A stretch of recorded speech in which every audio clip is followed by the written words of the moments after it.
If you're feeling extremely drained or overwhelmed, you're not alone. Most of us in this modern world are susceptible to feeling drained or overwhelmed. But the real question is, what will you do to protect your energy in those circumstances? How are you going to protect your energy? So in this video, I'm going to tell you what you can do using whatever you have, even if it doesn't feel like much or even nothing at this current point in time. You need to be able to protect your energy to function at your best. On this channel, I always talk about time and energy being some of our most precious resources, and you need to protect your time and your energy. Otherwise, life will quickly pass you by and you'll always feel like you're upset, stuck, or out of control.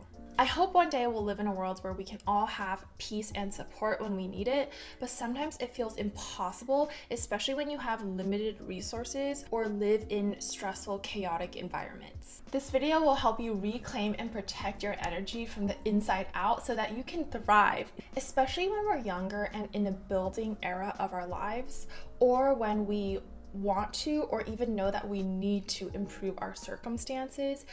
Energy management is crucial. It's important that we're not losing our minds left and right over external things that come in or pop up to disturb our peace. So let's get into 6 practical tips, and at the end, I'm gonna share one proactive tactic that you can use to prevent yourself from feeling energetically overwhelmed or attacked in the first place. So the first and most important thing to do when you're feeling energetically crowded or overwhelmed and you want to bring more peace into your life so that you can actually focus and do what you need to do is to find peace and quiet.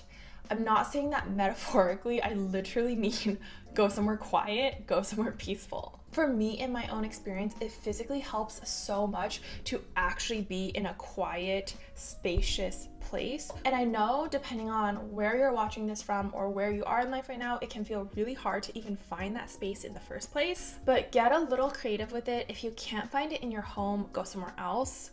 For me in college, sometimes when I was extremely overwhelmed by being on like a small campus area with a billion other people my age, I would go a little bit off campus and look for some more quiet, or I'd even go to the library. And I actually ended up writing lots of my first poetry book, LA Baby, about my college experiences in that library, like in my solitude and quiet. So yeah, libraries are a great place. I find that stuff like white walls or nature or just open, spacious environments really helps me reclaim my energy and bring it back within myself. And the last thing on this point of finding quiet and peace is to go into nature. Parks are a great place during the daytime.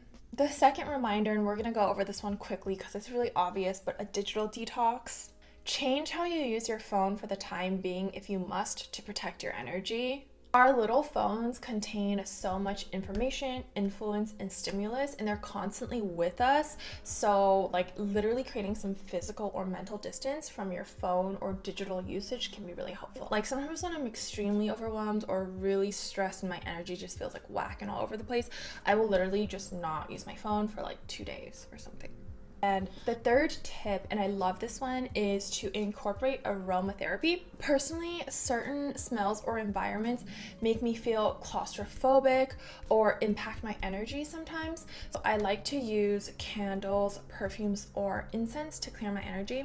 I know some people too who carry like rollerball perfumes or tiger balm or like lavender oils to de-stress, if even like in a public environment. The fourth thing is to exercise in a way that clears your mind.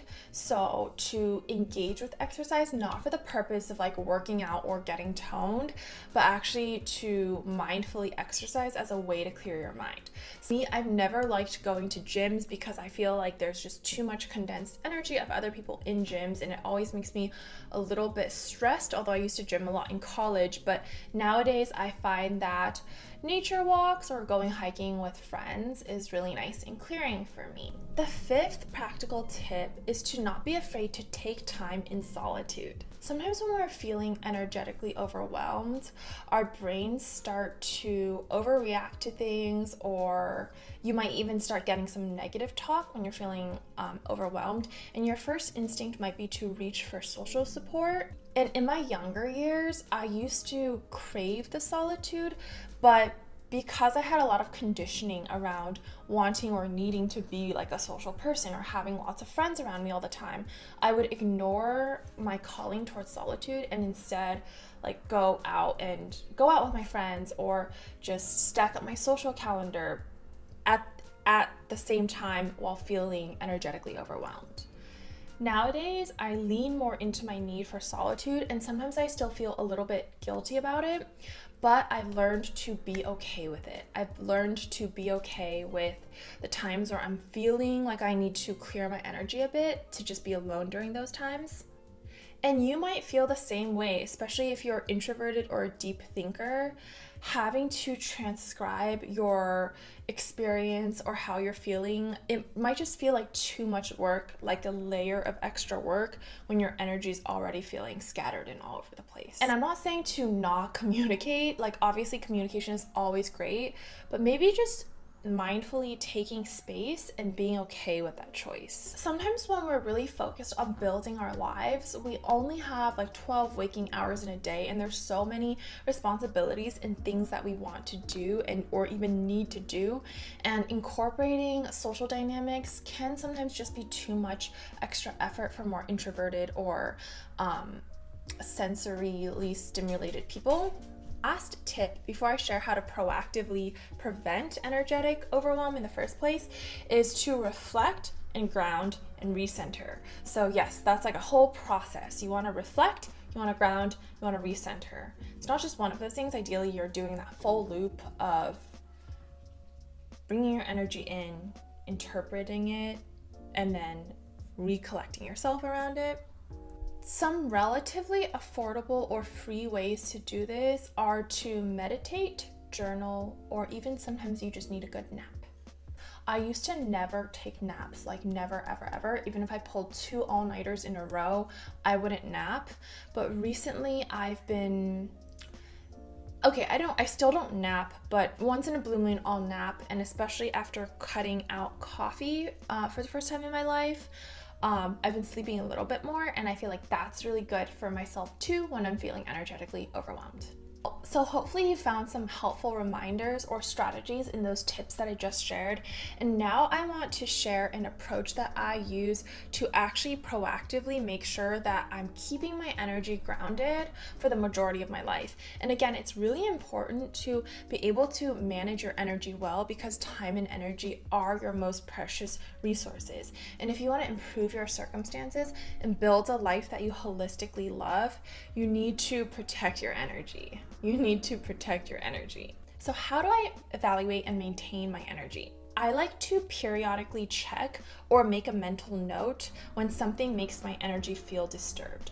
And I am not saying this in a judgmental way at all. Like, I'm saying this in the most loving way, because the reality is that like energy is a very fickle thing, and our perceptions are all fickle as well and perceptible to emotion or weather or even what side of bed we woke up on that day. Sometimes our energy gets disturbed because it's actually something within us that we haven't processed.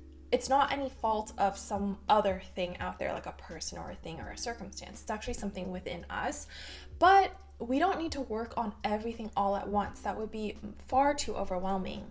When you know what's happening, it gives you more agency and more sense of control. And that's what this channel is all about. So of course I have to talk about this. So my tip on how to proactively prevent energy overwhelm or energy crowdedness is to, when you're feeling really overwhelmed, to consciously track exactly what you feel like is draining your energy. And again, this is not for the sake of judgment. This is just to help you better manage.